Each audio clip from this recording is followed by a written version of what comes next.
Oke, Assalamualaikum warahmatullahi wabarakatuh. Selamat sore dan selamat pagi bagi teman-teman yang hadir hari ini, juga teman-teman yang hadir dari Eropa mungkin, atau dari negeri Belanda. Senang sekali bisa hadir di acara PhD in the Netherlands Online Series, serial ke-10, yang berarti ini merupakan seri terakhir nih di bulan September ya, yang bertujuan juga untuk mempromosikan acara PhD Recruitment Indonesia Edition. Nah, sebelum saya melanjutkan untuk perkenalan, saya juga ingin bertanya lebih dahulu kepada teman-teman yang hadir hari ini, apakah suara saya dan audionya sudah cukup jelas? Mohon tuliskan melalui kolom chat saja, apakah sudah jelas atau belum? Oke, baik. Sudah dibantu oleh rekan saya, Mas Moli, ada juga beberapa yang sudah bilang jelas. Baik, terima kasih banyak. Perkenalkan, nama saya Emi Fumitasari, selaku Student Counselor dari Nufikneso Indonesia. Saya juga tidak sendiri hari ini, karena biasanya kami ada tim yang support ya, pasti setiap hari. Itu ada Mas Muhammad Maulana Taufik, selaku Education Promotion Officer juga dari tim Education Promotion. Nah, di sini pastinya Mas Moli akan membantu berjalannya sesi hari ini. Oke, bagi teman-teman yang baru saja pertama kali mengikuti program dari PhD Online Series, program ini tadi saya sudah sempat sebutkan di awal ya, merupakan program untuk sedikit mempromosikan dari rangkaian acara ya, jadi mempromosikan online PhD Recruitment Day Indonesia 2021 yang merupakan acara yang diselenggarakan oleh Academic Transfer bekerja sama dengan Nufikneso Indonesia pada 29 Oktober mendatang. Jadi sebetulnya mengapa kita mengadakan acara ini untuk bertujuan mempersiapkan bagi teman-teman nih yang sebagai calon kandidat atau mungkin yang bersiap-siap ya, sedang menuliskan proposal risetnya dan melanjutkan PhD di Belanda. Ini ya sebagai waktu yang tepat juga buat teman-teman untuk mendapatkan informasi lebih dalam lagi dan lebih akurat pastinya, karena akan mendapatkan informasi-informasi pengalaman dari narasumber yang merupakan PhD kandidat ataupun yang sudah pernah menempuh PhD-nya di Belanda gitu. Jadi ini saat yang tepat gitu ya untuk menerima informasi yang lebih akurat lagi gitu. Nah, sebelum memulai, kami juga ingin share sebuah polling dulu terlebih dahulu, karena kami juga pastinya bukan hanya ingin mengenal dari narasumber kita hari ini, pastinya teman-teman juga udah nggak sabar, tapi kita juga ingin mengenal lebih dalam lagi dari peserta yang hadir hari ini gitu. Jadi akan ada 3 pertanyaan dibantu oleh Mas Moli, saat ini sudah di-share.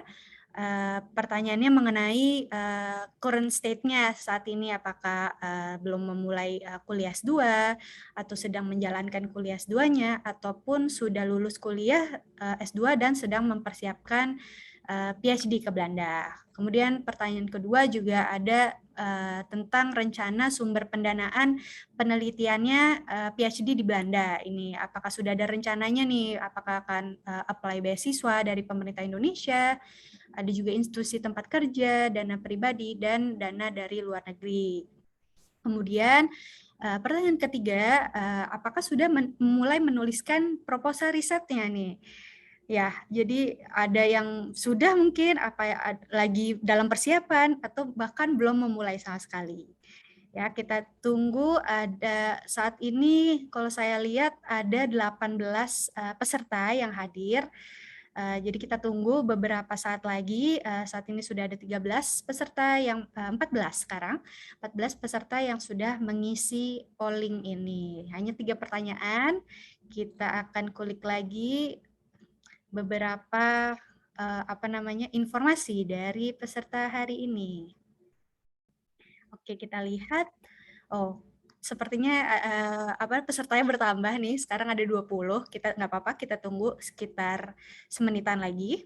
untuk membantu kita menjawab pollingnya hari ini. Karena pastinya pertanyaan-pertanyaan ini jawabannya itu akan membantu juga ya nanti pada saat kita sesi diskusi gitu dengan narasumber kita hari ini, Mas Ari Purwanto. Pastinya nanti juga teman-teman dipersilakan untuk mengajukan pertanyaannya melalui fitur Q&A yang sudah tersedia di Zoom webinar. Ya, jadi nanti juga membantu kita untuk memilih pertanyaan ya. Jadi teman-teman juga bisa pastinya lebih gampang untuk refer ke questionnya. Oke, sudah ada 17 dari 20 peserta yang menjawab. Kita tunggu sebentar lagi.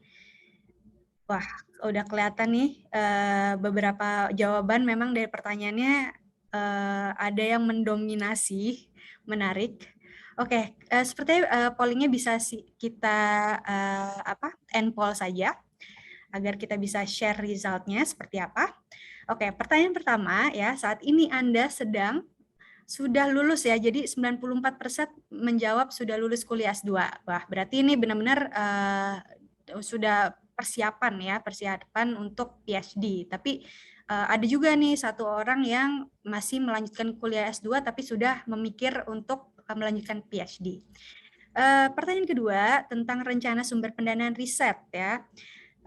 Didominasi 82% jawabannya adalah dana dari luar negeri. Oke, jadi banyak yang memang mencari sumber dana dari mungkin pemerintah atau universitas atau lembaga lainnya.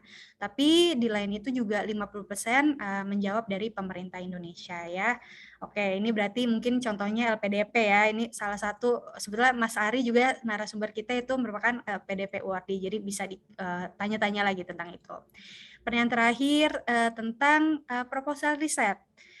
76% menjawab belum memulai menulis proposal riset. Oke, jadi nggak apa-apa. Ini nanti juga kita akan tanya-tanya lebih dalam lagi ke Mas Ari. Sebetulnya persiapan untuk penulisan riset ini seperti apa sih proposalnya gitu? Mulainya dari mana? Juga apa saja yang harus dipersiapkan gitu ya untuk proposal ke universitas. Tapi ada juga yang sedang menuliskan proposal riset. Oke, terima kasih banyak Mas Molly sudah bantu sharing polling ini. Kita stop share dulu. Oke, sekarang kita menuju ke sesi kita hari ini. Di sini kita sudah ada narasumber kita, Mas Ari Purwanto, yang merupakan PhD candidate di Delft University of Technology ya. Beliau sudah memulai program PhD-nya mulai dari 2016 sampai periode 2020, tapi saat ini juga masih berlangsung sekarang sedang masa persiapan defense-nya gitu. Jadi Mas Ari sedang persiapan defense dan akan kalau sempat cerita waktu itu ya dari Mas Ari sempat mendapat informasinya bahwa akan kembali ke Belanda. Jadi sebetulnya tuh Mas Ari sekarang posisinya ada di Indonesia gitu, tapi nanti akan melakukan defense-nya langsung dari Belanda. Nah, berikutnya nanti pastinya di sesi ini Mas Ari yang kebetulan merupakan LPDP UARDI. Jadi Mas Ari mendapatkan dana dari LPDP. Jadi nanti kita akan dengar lebih dalam lagi seperti apa sih dana apa saja yang di-cover oleh LPDP, juga prosesnya apakah sebetulnya beasiswa dulu yang di-apply atau langsung mencari supervisor, itu gimana caranya. Nah, langsung saja saya undang Mas Ari Purwanto. Selamat sore, Mas. Apa kabarnya? Sore, Mbak Emi. Selamat sore. Sehat-sehat, terima kasih. Iya, sehat-sehat, alhamdulillah. Ya, gimana nih, Mas Ari? Sekarang lokasinya di Indonesia ya? Iya, lokasinya di Indonesia, di salah satu kabupaten di Provinsi DIY. Iya, Daerah Istimewa Yogyakarta. Mantap. Ya, oke, terima kasih sekali Mas Ari sudah bisa meluangkan waktunya untuk hadir menjadi narasumber di acara ini. Pastinya sebelum kita, karena nanti kan ada acara, maksudnya masuk ke sesi tanya jawab ya Mas Ari melalui kolom Q&A. Nah, sebelum ini pastinya akan lebih menarik lagi kalau mendengar sedikit introduksi dari Mas Ari sendiri nih. Jadi Mas Ari sudah menyiapkan sebuah materi presentasi yang akan saya share sebentar lagi. Di sini Mas Ari bisa perkenalkan juga dirinya, juga dari programnya, karena program Mas Ari ini sendiri berhubungan dengan Open Government Data ya, betul ya Mas Ari ya? Ya, betul. Betul Oke, sekali. jadi seperti apa sih sebenarnya itu Open Government Data atau OGD ya kalau disingkatnya. Ya. Oke, saya akan share presentasi dari Mas Ari. Tunggu sebentar. Oke, baik. Kalau gitu saya serahkan ke Mas Ari dulu. Nanti kita akan lanjut lagi ya untuk ngobrol-ngobrolnya, Mas Ari. Kita Ya, persiapkan. oke. Baik, terima kasih Mbak Emi dan juga Mas Mauli dari Davik Meso. Selamat sore untuk teman-teman yang ada di Indonesia dan selamat pagi bagi teman-teman yang ada di Eropa atau mungkin ada di Belanda ya. Perkenalkan, nama saya Ari Purwanto. Saya bekerja sebagai seorang PNS, pegawai negeri sipil di BPK RI atau Badan Pemeriksa Keuangan Republik Indonesia sejak tahun 2004. Mungkin bisa minta tolong Mbak Emi untuk ya. Status saya sudah berkeluarga dengan 2 anak. Saya highlight di sini memang status saya secara sengaja karena memang kita juga ketika mendapatkan beasiswa maupun kita mendapatkan surat acceptance dari universitas, faktor keluarga ini juga akan diperhitungkan nantinya. Sehingga sengaja memang saya highlight di sini. Kemudian apabila teman-teman ingin menghubungi saya bisa melalui email di aripurwanto@gmail.com, kemudian LinkedIn. Mudah-mudahan ini materi ini bisa di-share, jadi nanti teman-teman juga bisa berkomunikasi dengan saya melalui beberapa platform yang ada di sini. Nah, terutama ini platform yang ketiga yang bernama ResearchGate. Saya cukup aktif di situ, maksud saya profil saya maintain di situ karena memang nanti ada ceritanya bagaimana akhirnya saya bisa Belanda yang hubungannya juga ada dengan platform ResearchGate ini. Kemudian penelitian saya berkisar di dalam tema Open Government Data. Bisa next Mbak Emi. Slide berikutnya. Dengan fokus kepada citizen engagement. Jadi sejak tahun 2009 ini diprakarsai oleh Obama di Amerika Serikat, dimulailah sebuah tren baru di mana data-data yang publik yang sifatnya bukan rahasia dan tidak berkaitan dengan pertahanan negara itu di-share oleh pemerintahan di seluruh dunia termasuk Indonesia. Dan bahkan juga ada organisasi khusus yang memang memantau perkembangan dari publikasi data publik ini atau government data ini. Namanya organisasinya adalah OGP atau Open Government Partnership, di mana Indonesia menjadi salah satu pendirinya. Promotor saya adalah Profesor Marain Jansen, salah satu tokoh di bidang e-government yang cukup ternama dan memiliki reputasi di skala internasional. Dan co-promotor saya adalah Dr. Anneke Sauderwijk. Beliau adalah asisten profesor dari Profesor Marain Jansen. Dua-duanya dari Technische Universiteit Delft atau Delft University of Technology. Research group saya itu ada di dalam Fakultas TPM atau Technology Policy and Management. Jadi cukup unik karena TU Delft ini adalah universitas yang berbasis ilmu-ilmu teknik. Ya, jadi dari arsitektur, sipil, kemudian elektro, aerospace engineering, dan lain sebagainya, itu mereka punya satu fakultas yang memang mencoba untuk menggabungkan atau mengkombinasikan antara bidang ilmu teknik dengan bidang ilmu lain di luar teknik. Jadi di dalam fakultas TPM ini ada mix researcher di situ yang latar belakangnya bermacam-macam, ada yang dari ekonomi, ada yang dari hukum, ada yang dari filsafat, dan lain sebagainya. Nah, di TPM ini saya bergabung di research group-nya Profesor Maren di bidang ICT, Information and Communication Technology. Saya memulai program PhD saya dari tahun 2016, bulan Juli. Kemudian beasiswanya selesai 4 tahun, yaitu pada tahun kemarin, Juli 2020. Dan pada saat ini saya sedang mempersiapkan proses untuk defense. Jadi selama kurun waktu setahun ini, ketika pandemi ini, saya menyelesaikan disertasi dan direncanakan pada akhir tahun ini saya akan defense di Delft nantinya. Next, Mbak Emi. Lalu mengapa saya memilih Belanda?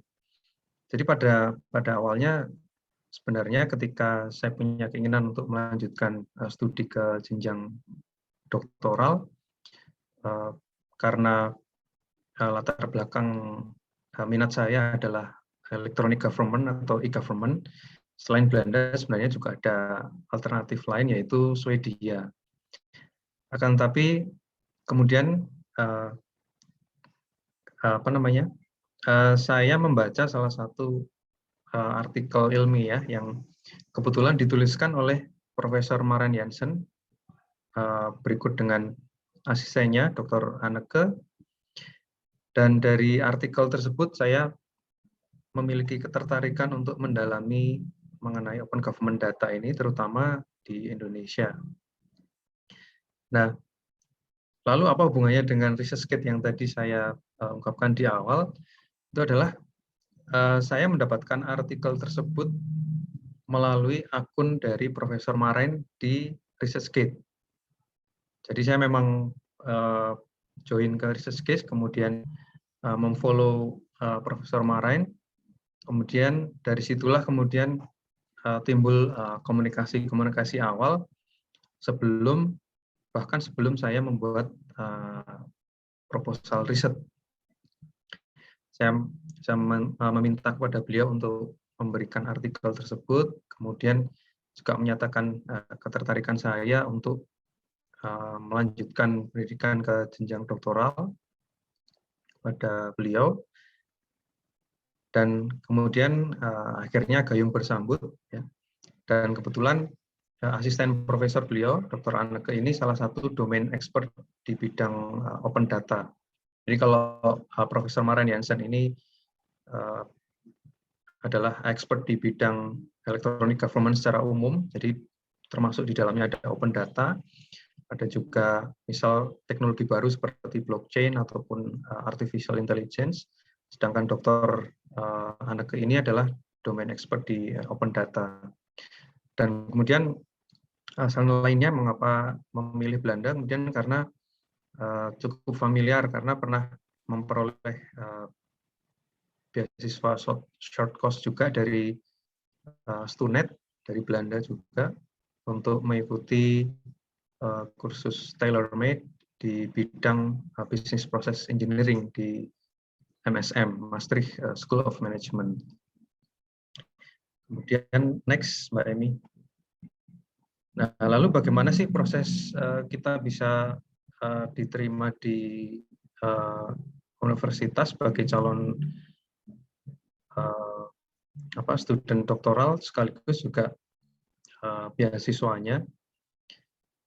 Nah, kebetulan dalam kasus saya menjalankan dua prosedur ini bersamaan. Jadi saya berkomunikasi dengan calon promotor sekaligus juga mengikuti seleksi dari beasiswa LPDP. Jadi waktu kita mengisi form pendaftaran di LPDP, kita harus sudah mencantumkan tujuan studi kita mau kemana.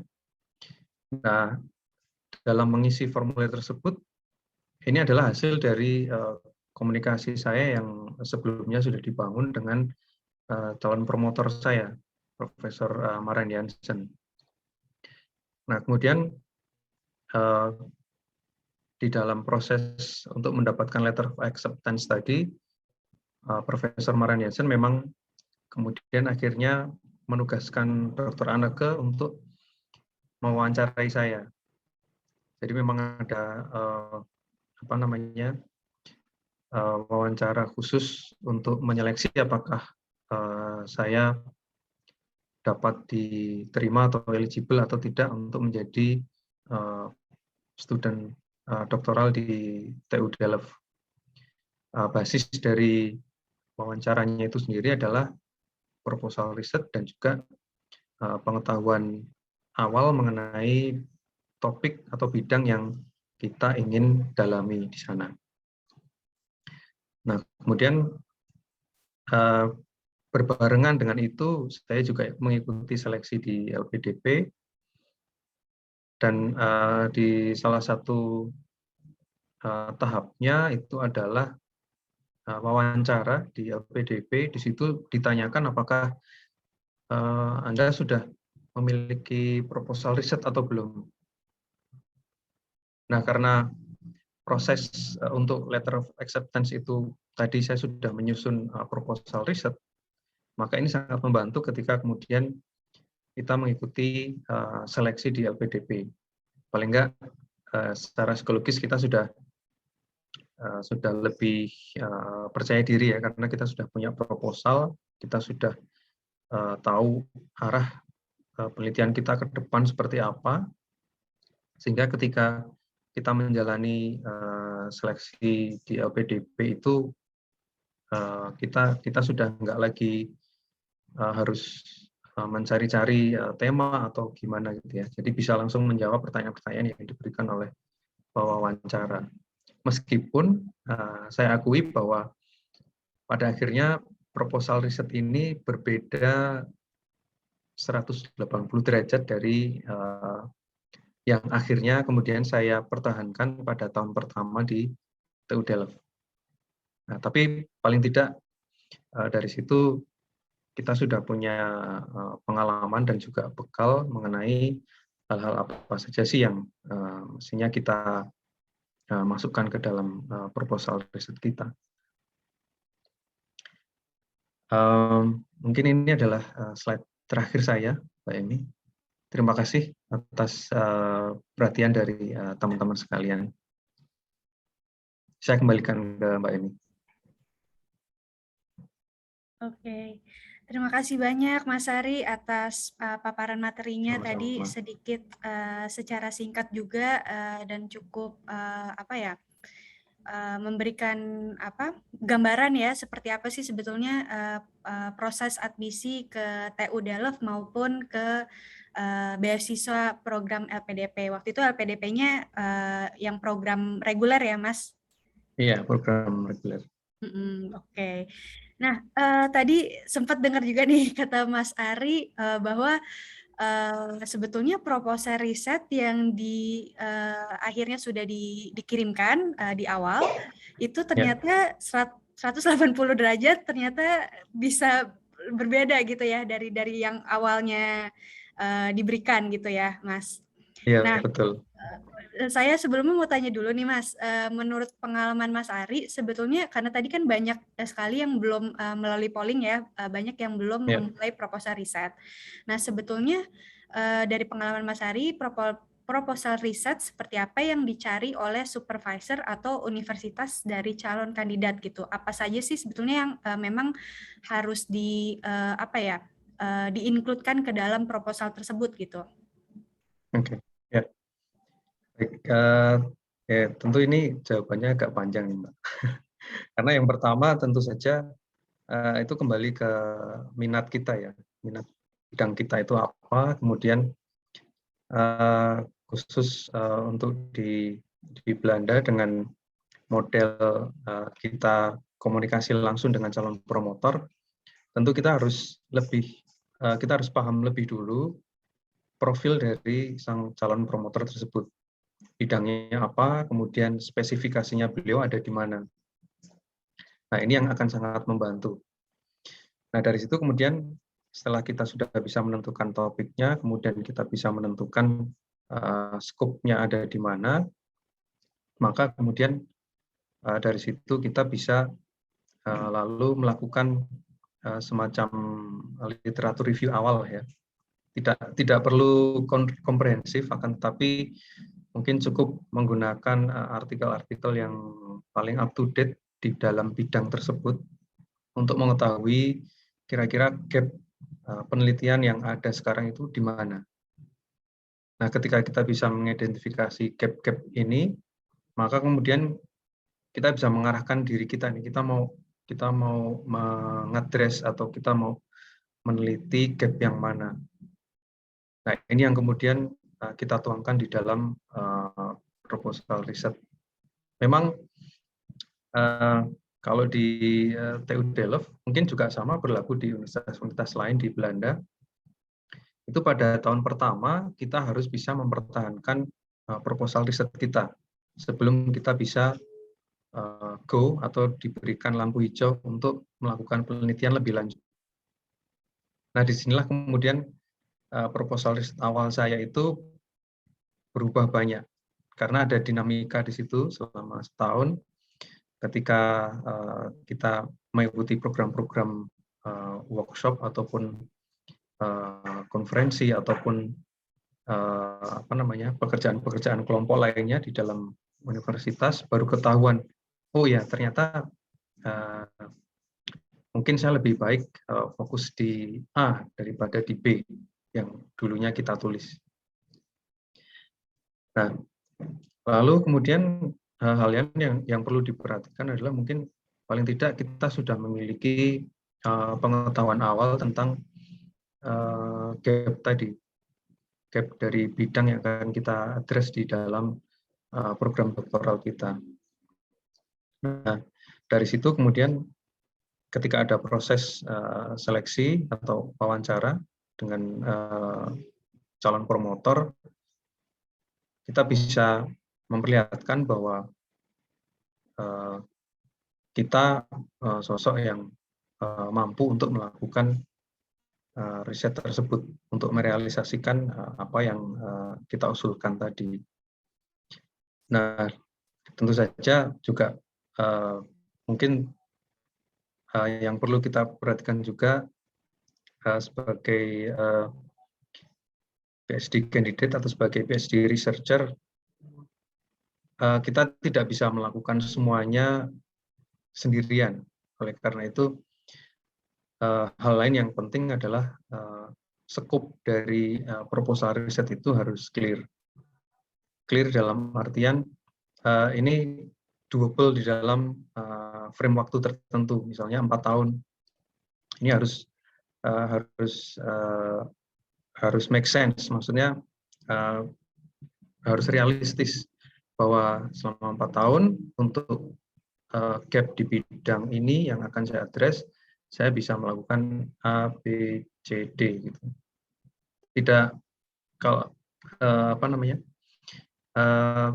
sangat kalau bisa dihindari untuk terlalu ambisius. Jadi kalau terlalu ambisius malah kelihatan sepertinya kita mau melakukan semuanya secara sendirian, padahal itu tidak mungkin dalam time frame 4 tahun misalnya. Kemudian hal yang lain itu adalah pendanaan. Jadi rencana pendanaannya itu nanti dari mana. Dalam hal ini kalau di kasus saya, ya, saya cantumkan di situ saya komunikasikan dengan calon promotor saya bahwa saya juga sedang mengejar beasiswa dari pemerintah Indonesia waktu itu. Seperti itu, Mbak. Baik, jadi sebetulnya pada saat berlangsungnya program PhD masih ada juga penyesuaian ya, betul ya Mas? Ya, Dari betul. proposalnya dilihat mungkin sebaiknya mungkin dari sisi metode, mungkin dari Ya, topiknya ada yang bisa masih bahasanya dikulik lagi gitu ya dengan iya, pastinya betul. dengan persetujuan dari Mas Ari juga Calon, ya. supervisor dan profesor yang memang involve di dalam topik proposalnya Mas Ari. Nah, ini Iya, Mas, betul. kita sambil lihat juga di Q&A, ada satu pertanyaan dari Mbak Anastasia Suci Sukmawati. Pertanyaannya soalnya berkaitan nih dengan yang tadi sempat dibahas, ada juga mengenai calon pemotor ya. Jadi pertanyaan dari Mbak Anastasia, apakah kita yang kontak langsung dengan calon promotor ataukah kita kontak universitas tujuan, lalu dari universitas yang akan menyarankan calon promotor yang sesuai dengan tema research kita? Oke, kalau saya boleh berikan saran ke Mbak Anastasia Suci, lebih baik kita langsung kontak ke promotor yang bersangkutan. Karena seperti yang tadi saya bilang di awal bahwa ketika kita punya minat di dalam satu bidang, mestinya kita bisa dapat mencari informasi siapakah domain expert di situ, ya di Belanda, siapa, kemudian kita hubungi beliau, kita nyatakan minat kita untuk melakukan riset di level doktoral. Nah, kemudian dari kontak langsung itulah, ya, kemudian biasanya sang profesor akan menginformasikan kepada kita apakah beliau di dalam grup riset beliau itu ada yang sedang lowong atau tidak. Kalau misalnya tidak lowong, maka beliau akan menginformasikan mengenai akan nanya lebih jauh ke kita mengenai pendanaan, terutama apakah kamu punya dana sendiri atau mau mencari beasiswa dan lain sebagainya. Dan menurut saya komunikasi langsung dengan profesor itu cukup membantu karena ketika kita memiliki beberapa isu, misalnya terkait dengan seperti tadi pendanaan, sang profesor bahkan mungkin bisa mengarahkan kita untuk mencoba beasiswa-beasiswa yang tersedia di Belanda. Dan biasanya profesor tersebut kan yang paling paham situasi atau state of the art dari domain ilmu tersebut, sehingga beliau bisa mengarahkan ke kita mengenai peluang-peluang penelitian yang bisa kita lakukan bersama beliau. Baik, itu berarti memang ada beberapa cara ya, Mas, untuk approach ke calon promotornya juga. Mungkin kalau misalnya sempat juga dengar cerita bahwa mungkin sudah sempat, kalau misalnya ada yang pernah memang kuliah di Belanda gitu ya, ada juga yang memang sudah kenal dengan profesor dan bisa mulai juga dari S2-nya, mungkin seperti itu. Jadi banyak sekali cara untuk mencari supervisor atau calon promotor gitu ya di Belanda. Nah, tapi ini ada juga nih, sudah ada beberapa pertanyaan, jadi saya juga akan langsung melalui pertanyaan yang sudah diajukan. Yang pertama terkait LOE, Mas. Dari Mbak Cici Bakti Purnamasari. Bagaimana jika kita dapat LOE namun belum tembus beasiswa atau belum ada strategi pembiayaan, atau mendapat LOE dan mendapat promotor adalah hal yang berbeda? Mohon maaf, Mbak Emi, bisa diulang? Pertanyaan pertama dulu kali ya, Mas ya. Saya sambil lihat juga. Pertanyaan pertama dari Mbak Cici, bagaimana jika kita dapat LOE namun belum tembus beasiswa atau belum ada strategi pembiayaan? Oke, setahu saya kalau di kampus saya di TU Delft itu jalur dari dari program doktoral itu ada banyak. Kita bisa menggunakan pendanaan dari pemerintah Indonesia tadi sudah disebutkan, bisa juga melalui beasiswa dari pemerintah Belanda, ada juga ya kalau tidak salah. Kemudian strategi yang lain kemungkinan yang bisa kita lakukan adalah biasanya research group di Belanda, di Universitas Belanda, itu secara terbuka mengumumkan lowongan untuk PhD student. Jadi kita bisa melamar ke posisi tersebut, PhD student, dan kemudian pendanaannya secara otomatis tentu dari proyek riset tersebut. Jadi dari universitas atau dari dari Uni Eropa. Nah, jadi dengan menggunakan skema ini, maka kita berstatus seperti dipekerjakan oleh universitas, digaji untuk melakukan riset sebagai PhD researcher. Nanti di ujungnya kita juga akan mendapatkan gelar PhD juga. Nah, selain dari cara melamar ke universitas, bisa juga kita mencari pendanaan itu dari Uni Eropa. Jadi Uni Eropa itu punya program Erasmus.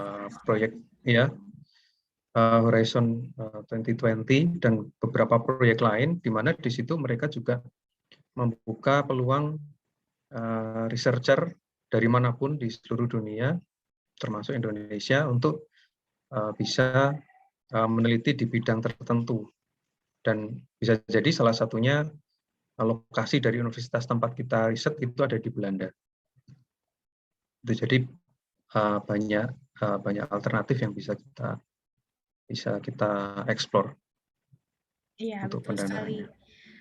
Menambahkan saja mungkin yang sudah diinformasikan oleh Mas Ari, betul bahwa adanya selain melalui dana beasiswa, biasanya juga ada dalam bentuk lowongan kerja ya. Jadi sempat juga kami bahas di seri sebelumnya, di seri ke-9, itu terkait job vacancy gitu. Jadi biasanya ini berdasarkan paid employment di universitas gitu. Nah, dan ini bisa dilihat melalui academic transfer contohnya, dan beberapa job boards lainnya, ada juga Euraccess, ada KNAW, lalu ada juga Factcards. Jadi itu beberapa website yang bisa dilihat lagi gitu ya untuk berdasarkan kontrak kerja biasanya. Jadi langsung mendapatkan salari dari universitas. Tapi juga tadi Mas Ari sempat sebutkan ada program-program yang mungkin dari Uni Eropa gitu ya. Contohnya kayak Erasmus Plus, itu juga mereka ada program untuk yang master maupun PhD gitu. Jadi biasanya riset-riset yang dilakukan ini program konsorsium dari universitas yang ada di Uni Eropa biasanya seperti itu. Nah, ini nih Mas, ada yang tanya, mungkin pertanyaan keduanya saya perjelas sedikit ya. Jadi sebetulnya untuk LOE dan mendapatkan LOE dan mendapatkan promotor itu hal yang berbeda atau sama, Mas? Jadi promotor itu bisa dibilang sebetulnya supervisor juga kah atau profesor atau berbeda lagi, Mas? Oke, baik. Kalau promotor ini kan, kalau promotor by definition ini berarti adalah profesor yang memiliki hak untuk mempromosikan seseorang sebagai calon doktor. Nah, sepengalaman saya, LOE yang saya dapatkan, letter of acceptance ini, pintu awalnya adalah dari promotor. Jadi ketika promotor ini sudah oke, kita bisa melakukan riset bersama dengan dia di universitasnya, maka beliau yang akan kemudian mengurus ke universitas untuk memberikan LOE dari universitas. Begitu, jadi kita sama sekali tidak istilahnya tidak ikut berproses di dalam LOE universitas. Jadi ketika promotor sudah oke, maka beliau yang akan menguruskan ke universitas. Nah, lalu tadi terkait dengan supervisor, kalau di dalam case saya, Dr. Anneke ini adalah supervisor saya. Jadi beliaulah yang secara harian memantau progres dari program doktoral saya. Baik, jadi Ya, sudah cukup jelas ya untuk perbedaan supervisor juga calon promotor gitu ya. Jadi sebenarnya ya, LOE sendiri ini kan bisa macam-macam ya Mas. Maksudnya nanti betul. pertama dapatnya dari profesornya dulu, kemudian LOE yang diminta oleh LPDP itu LOE dari universitas ya Mas. Ya, tapi di kasus saya dulu, saya justru hanya cukup menggunakan LOE dari promotor waktu itu. Baik. Jadi memang Iya, berbeda, bisa beda-beda case-nya juga. Mungkin persyaratannya iya, sudah berbeda mungkin ya tahun ini gitu. iya, Oke, betul. kita lihat lagi ada pertanyaan ini juga masih menyangkut proses admisi ini Mas terkait Iya, interview.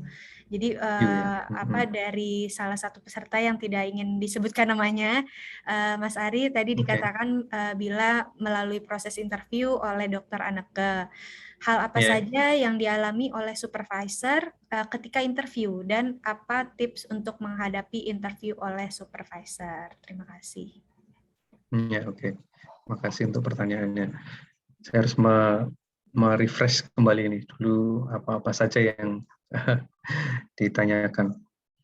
Oke, yang terutama tentu saja adalah minat kita tadi. Jadi kita akan ditanya sejauh mana kita punya komitmen untuk melakukan penelitian sesuai dengan minat kita tadi. Itu yang pertama. Kemudian yang kedua itu mengenai pendanaan, tadi juga sudah saya sebutkan, itu akan ditanyakan oleh supervisornya karena kebetulan saya dalam hal ini melamar langsung ya, bukan apa namanya, bukannya melamar untuk pekerjaan, tetapi melamar untuk di supervisory oleh mereka dalam program doktoral saya. Nah, kemudian selain itu juga yang ditanyakan adalah pengalaman terkait dengan topik kita tadi. Dan yang keempat itu adalah riset proposal. Meskipun di dalam riset proposal ini juga tidak mendalam, tetapi yang ditanyakan di situ adalah sejauh mana pengetahuan kita terhadap bidang saya, Open Government Data, kemudian apa yang saya bisa kontribusikan di bidang itu sehingga secara keilmuan, secara praktis itu bisa memberikan kontribusi yang baru. Nah, lalu untuk tips tentu saja yang paling utama percaya diri ya. Mungkin itu yang pertama dan yang utama percaya diri, kemudian rileks saja dan jujur dengan keadaan kita, karena memang kalau orang Belanda lebih suka hal-hal yang sifatnya hal-hal yang kita ungkapkan secara terus terang. Jadi kita tidak perlu menjawab pertanyaannya dengan basa-basi, dengan istilahnya kalau di Jawa itu bulet dengan bertele-tele gitu ya. Nah, itu yang lebih disukai oleh supervisor saya yang mungkin kulturnya memang seperti itu. Ya mungkin itu Mbak Emi yang bisa saya share soal interview ini. Baik.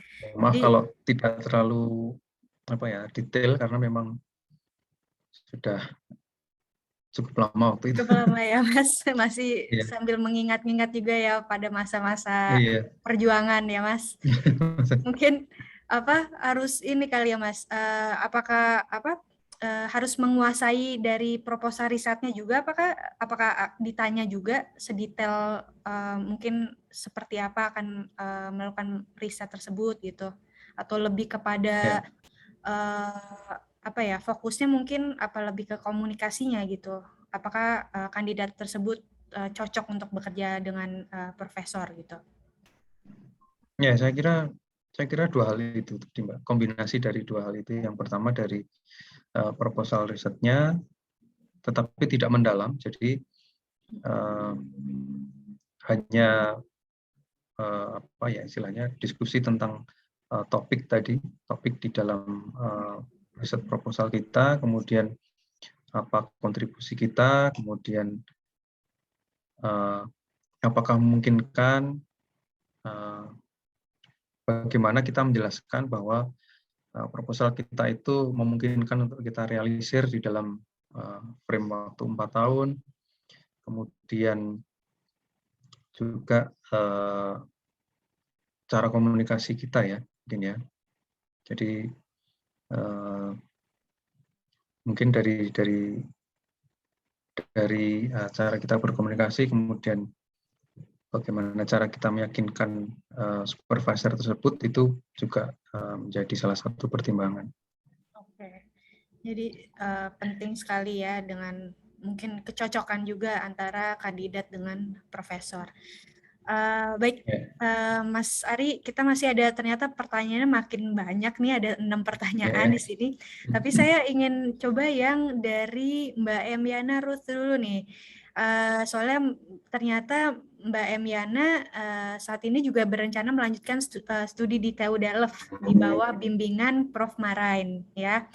Nah, Mbak Emiana, kesan awal beliau humble sekali katanya, Prof. Marain. Saat ini saya sudah mendapatkan LOI kampus, namun masih proses apply beasiswanya. Untuk kebijakan go or no go di 1 tahun pertama itu, seberapa banyak calon doctoral student yang gagal ya Mas? Terima kasih sharingnya, semoga sukses di Pansy nanti. Oke, terima kasih Mbak Emiana untuk doanya. Oke, ini yang tadi saya ungkapkan juga di awal bahwa selama setahun pertama di dalam periode 4 tahun ini, kita harus bisa melalui ujian yang namanya go or no go itu tadi. Jadi selama setahun kita pertajam proposal riset kita, kemudian di akhir tahun pertama kita harus mengikuti defense. Dari defense itulah kemudian akan ada penilaian, ada judgement apakah riset kita itu realistis atau tidak untuk dijalankan di sisa 3 tahun waktu berikutnya. Nah, khusus untuk Profesor Marain ini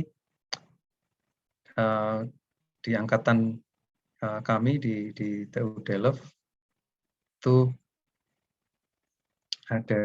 mungkin dari sekitar 10 orang, 2 itu tidak bisa melanjutkan ke tahun kedua. Jadi keputusannya di akhir tahun pertama adalah no go. Jadi tidak bisa lanjut risetnya.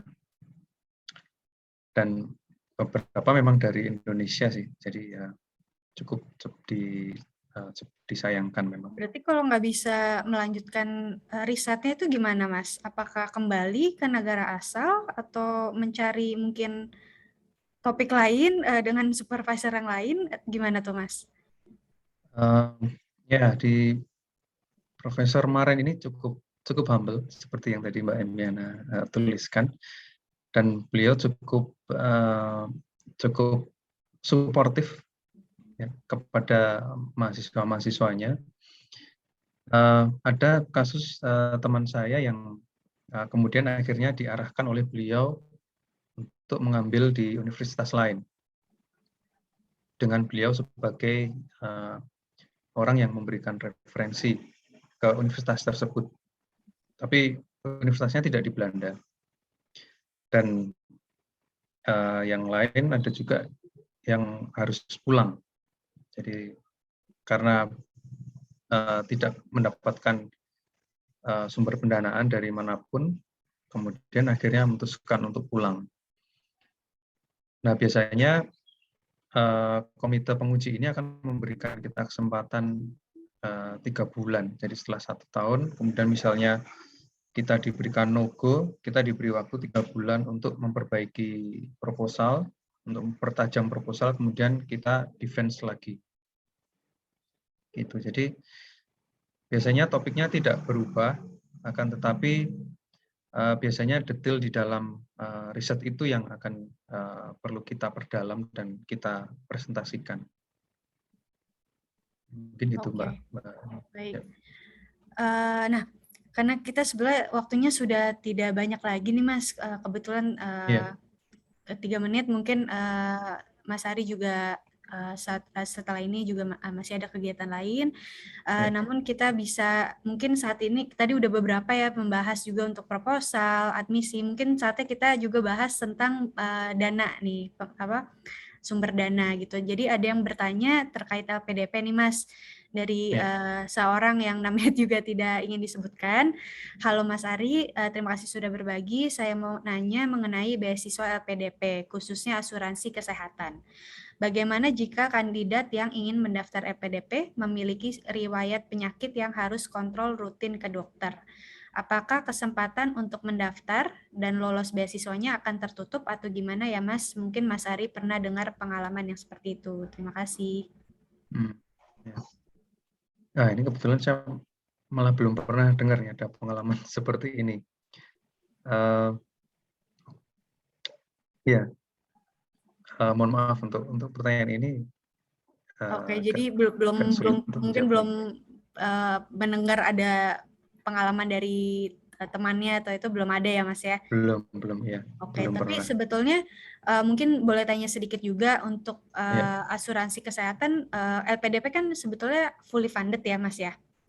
iya, fully Heeh. funded. Berarti dia kalau nah kan tadi Mas Ari juga sebutkan memiliki keluarga gitu ya, sudah memiliki Ya, keluarga dan pada saat itu apakah membawa keluarganya ke Belanda dan bagaimana tuh Mas di cover oh ya. benar-benar semuanya untuk asuransi kesehatan keluarga?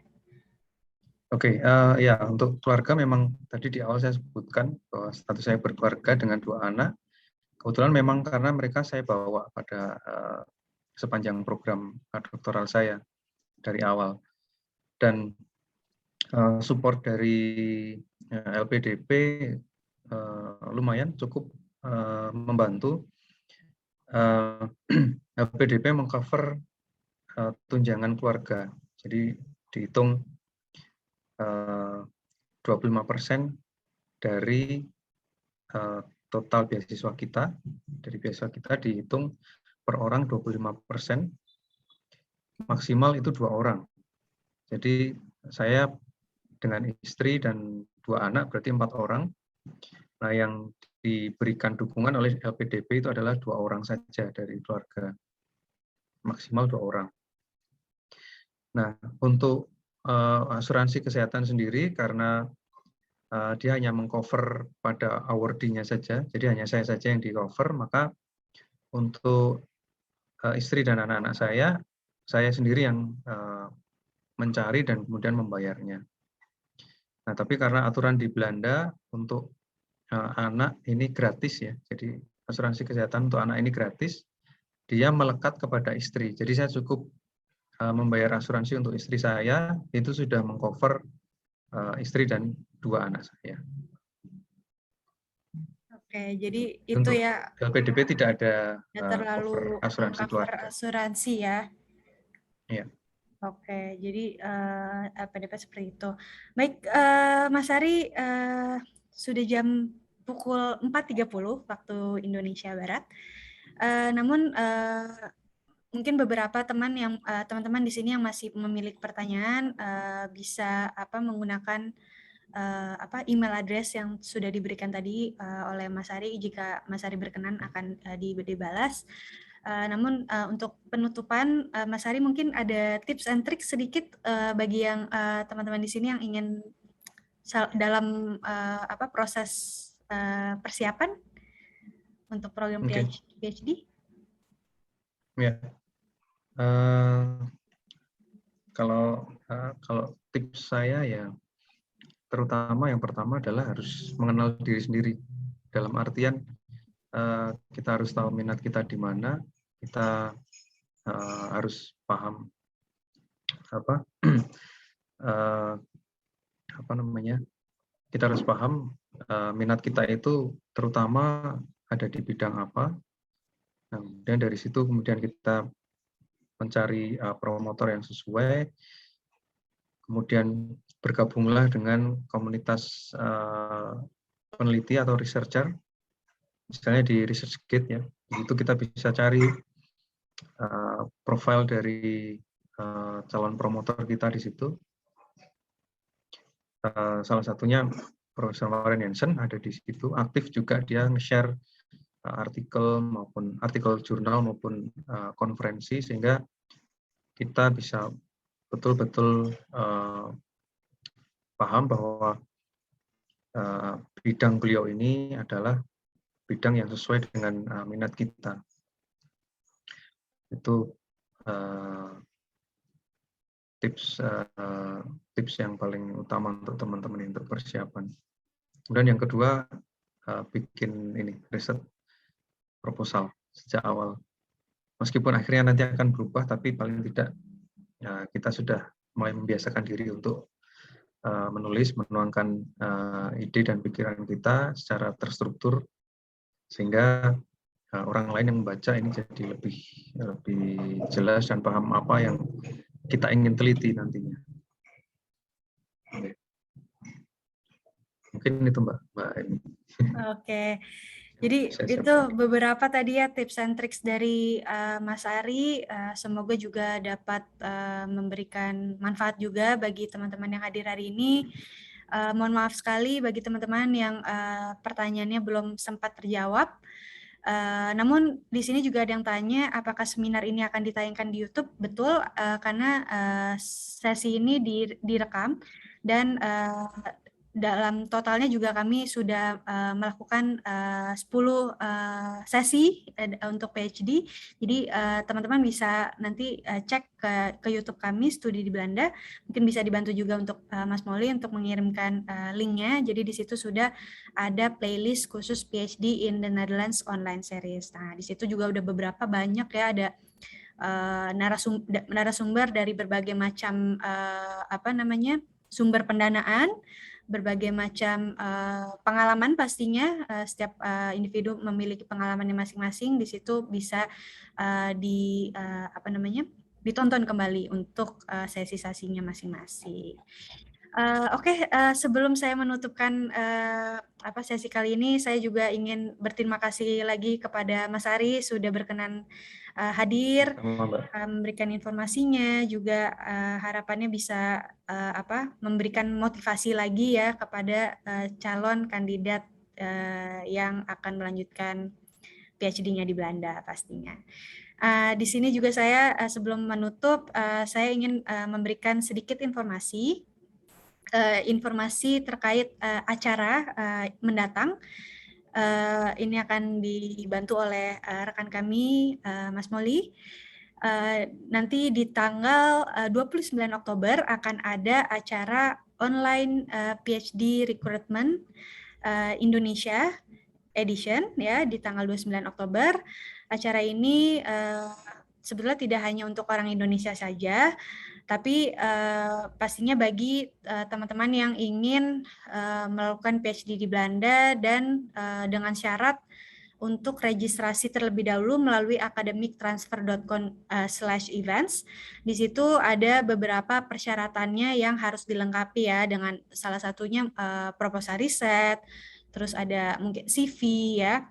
Kemudian ada juga tes IELTS gitu. Jadi bisa dibaca terlebih dahulu, dan teman-teman jika sudah registrasi juga akan mendapatkan kesempatan untuk bertemu dan diundang secara langsung oleh profesor di Universitas Belanda gitu. Jadi mendapatkan kesempatan interview langsung nih dengan profesor yang ada gitu. Jadi menambah kesempatan untuk terpilih ya menjadi salah satu kandidat di Belanda. Nah, kemudian informasi berikutnya, kami juga ingin mengundang teman-teman di acara Winner yang merupakan The Week of Indonesia Netherlands Education Research-nya. Jadi ini cocok sekali bagi teman-teman karena terutama bagi education enthusiast ya, karena acara ini pastinya akan memberikan topik-topik terkait pendidikan dan riset, dan akan banyak sekali narasumber-narasumber mulai dari organisasi di bidang pendidikan dan riset, dari ministry juga ada, dan macam-macam sekali gitu. Jadi ada juga kompetisi untuk poster, matchmaking, kemudian ada Study in Indonesia Expo dan lain sebagainya. Nah, ini catat tanggalnya akan diadakan pada 26 sampai 28 Oktober. Bisa dikunjungi websitenya di www.winner.org.id. Acara ini merupakan kolaborasi antara ALMI, BRIN, Embassy of the Netherlands, PNAW, Nufikneso, dan NWO. Itu saja yang bisa kami sampaikan untuk acara mendatang kami. Terima kasih juga kami sampaikan kepada teman-teman dan Bapak Ibu yang hadir hari ini. Semoga bermanfaat informasinya. Untuk selanjutnya rekaman ini akan di-upload melalui YouTube kami. Jadi jangan melewatkan untuk seri-seri yang sebelum-sebelumnya. Tapi di sini juga saya aturkan terima kasih banyak karena sudah mengikuti mungkin dari awal serial ya, dari yang pertama sampai yang terakhir hari ini tanggal 30 September. Untuk berikutnya ketemu lagi di acara PhD Recruitment di tanggal 29 Oktober. Baik, terima kasih sekali Mas Ari sekali lagi, dan selamat sore dan selamat pagi. Sampai ketemu di kesempatan lainnya. Selamat sore.